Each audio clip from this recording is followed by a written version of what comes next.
այդ փաստաթղթերը իրականում գոյություն ունեն, այդ փաստաթղթերը դրան գումարած նաև Նիկոլ Փաշինյանի օրոք բանակցված կամ իրեն առաջարկված եւ իր կողմից մերժված այն փաստաթղթերը, որ 19 թվականին Մինսկի խմբի համանախագահները ներկայացրել են Նիկոլին, այն փաստաթղթերը, որ Նիկոլը 1 տարուց ավել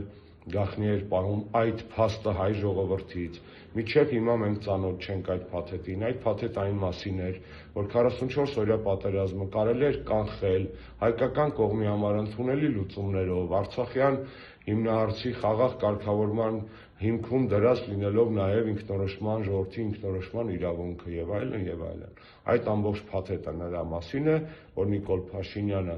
դավաճան է, Նիկոլ Փաշինյանը մարդասպան է, Նիկոլ Փաշինյանը հայրենիքասպան է, հաշվի առնելով Արցախի ներկայիս կորուստը, Նիկոլ Փաշինյանը արժանի չէ եւ չպետք է ղեկավարի մեզ հայերիս։